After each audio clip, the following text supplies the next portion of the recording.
Next item, IASB representative. Laura, do you want to take this one? Okay, just very simple. The IASB is, I just want to pull up one of my PDF. I should have been doing that while I was, sorry, let me grab my file here. Right here. Do you want me to jump around and come back? No, here it is. Okay. So the IASB, the Illinois Association of School Boards, is over 100 years old. It's a professional association. There are about 840 school districts in Illinois. 99% of the districts are members of this association. Its goal is to help train and give resources and tools to school board members. So they have an annual meeting, a III. They encourage you to even attend an international meeting. One of the things that I like about them is they have a bias, and you know that it's their bias, that they always want district control. And what the IASB does recognize is that there are vast differences in the state of Illinois. And being a delegate and going to the delegate meetings, you hear the conversation for our member boards from Southern Illinois, and it's like another state. Their needs are so different than our needs. And many of them do not have funding and just so completely different. It really took me by surprise the first time I heard those discussions. And at the delegate meeting, what the Illinois Association of School Boards does is it levels the playing field so that everybody gets one vote. Whereas, Chicago is a school board with over 100,000 students. So by the Illinois School Code, they don't have to follow that, some of those laws. And if they voted by portion, they would always overwhelm the vote. And they would start to steer policy and different agenda items for the state of Illinois, whereas the association helps to equalize that. They also have a resolution mechanism, kind of a process, where they help school boards that really want to see something become law or policy in Illinois law to develop a resolution, go through the process, and then it gets voted on by one representative from every board. And so nothing can be, voted down by the larger boards. It gets an equal hear. That doesn't make it a law in the state of Illinois. Then what happens is then it is lobbied in Springfield by the IASB. So it's a mechanism for voice for all districts equally. It gives training. They train boards constantly on their 6 governing principles. Their website is chock full of information. The 6, I love it. The board clarifies its purpose. We did that with our mission statement. And then we'll set our goals. We connect with our community. We employ our one employee. The board employs one employee. It's our superintendent. He's our CEO. And then we give the CEO guidance that runs the district. We monitor what we have set as our goals. That is our job. The IASB has many workshops. The one on monitoring the goals is excellent. I've attended that, and I have the book, so I'll share that with you, some of the work we did on that. The 4th is, with the board, we delegate the authority. So we let our CEO do the job. We've set the goals. We've set, this is what we believe the community expects of us, and we believe in our CEO to make it happen. And then we take responsibility for ourselves.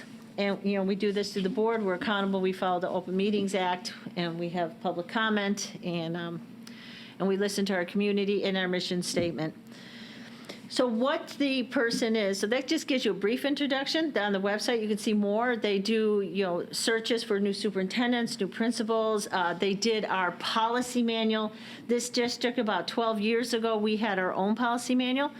We went with the IASB's online policy manual, and literally they came, and the board spent 4 hours for a night, 4 nights a week for about 3 weeks in a row. And we went through every single policy in RB's old manual, and we compared to the states and ours, and we tweaked or threw out, and then every quarterly they update us on changes in the state, which is a huge service for a school board, because there's no way we could know.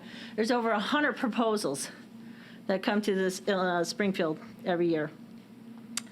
So what the person who is the delegate or the representative Deanna came with me to a meeting as the representative for several years. In any meeting, every district only gets one vote. All board members are welcome to attend all the meetings. You're welcome to attend. The only meeting everybody can attend is the delegate meeting because there's just not room. But when you're at the meeting, only one board member can vote. So when Deanna and I went to the first meeting, Deanna got there before me and she got the paddle. So even though I was the representative, Deanna was going to vote for our district that day. And again, that means I that think we... I handed the paddle back to you. No, I think you signed up, yeah. Okay. And what it says is that it's not really important, like whose name, but what they want is a point of contact. And again, it's every district gets one vote so that larger districts or more wealthy districts can't sway an opinion or sway an agenda in the state. And so there's a lot to do there. Very important for the delegate meetings. We are always there. We vote. The delegate represents the board. There were some hot issues. WGN was there doing this. There's been times in my 12, 14 years doing that where I didn't agree with the board, but I had to vote the way the board, we had discussion here. The board said, this is how we feel, and that's the vote that goes to the delegate meeting. So if anybody wanted that position, I'm happy to relinquish that. Or if you want to, or I'll keep that position and I'll invite all of you to continue to come. We've had more attendance, but with COVID, it's been odd. Usually we've had a strong attendance at the West Cook dinner meetings. There's a speaker. There's a spring and a fall one. And then you get to speak and visit with other board members from other districts, which is also informative. Planning meetings, Oak Park, with your school board, they are very proactive and they do a lot of interesting things. You really get to hear how other boards are doing things differently, or and that you can kind of expand what you're doing. I think that's a great summary. So how frequently are those meetings? So there's it's important that you're there at the III meeting for the delegate meeting. That is number one. There's a planning meeting in June. That's kind of key because then you have a voice and you help. I think you attended one of those with me, Deanna, where you get to vote on the topics about what will be discussed at this spring and fall dinner. Then there's a dinner meeting where the whole board is invited to come. There's a business meeting ahead of time where if there is a vote, there's only one vote for the board. If the delegate's there, they would make the vote. If the delegate's not there, any board member from this board could make that vote, as long as it's just one. So you get 2 dinner meetings, you get the conference, you get the delegate meeting, you get a planning meeting. Those are the main staples. And then there's education in between. No, and I would suggest they have, they're frequent emailers, obviously, with the Springfield agenda. I'm not sure if you guys have gotten into your RB account, but they probably on a daily basis with Springfield happening right now. And their publications, I think, are very good. Yes. They have an excellent school finance publication. They have some Yes. other materials that I think you recommended, Mona's recommended in the past. So I think we put this on here to give the overview, to see if anyone was interested in, as Laura phrased, anyone else was interested in representing the board or to go with Laura to one of these meetings, kind of open it up for discussion. Well, I would encourage everyone to go to the West Cook dinners. I went to 2 of them, I believe, and I found them very informative. It is really nice to talk to other board members from around the, West Suburban and South Suburban area. The speakers were both very interesting. So it would be nice to, I can't really commit to anything, but even if we attended on some kind of cycle basis to be there, if people could fit it in their schedule. I think it was on like Wednesday nights, if I'm not mistaken, or does it move around? It moves around, and so Okay. when you're at the planning meeting, we try to find a date where there are no board meetings, typically the 5th Monday of every month, because that's not regular.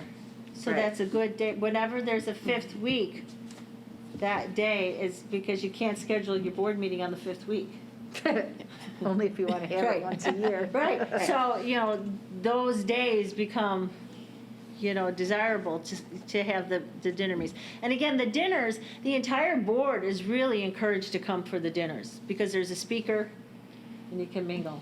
So if I could suggest the next meeting that is scheduled, and I think Mary Ann's done this in the past, but include it in the Friday update so people can make an accommodation with their schedule. And then, I think, Laura, I assume you're okay serving as a resource about IASB. Absolutely. And so I think people can ask Laura questions about, is this a good one to go to? Is this not a good one to go to? What do you recommend?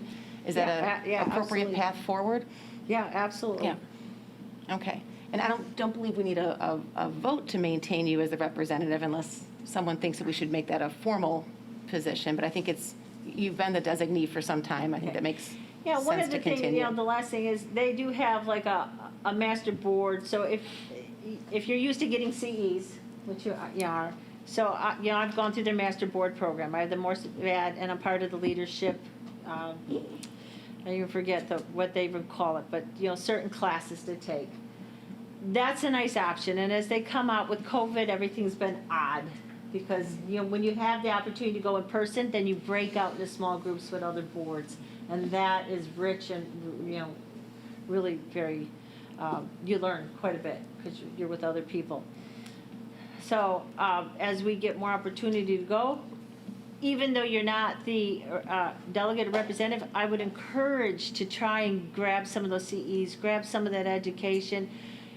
Not only does it inform your board work, but you'll find it'll inform your committee work at your jobs. So.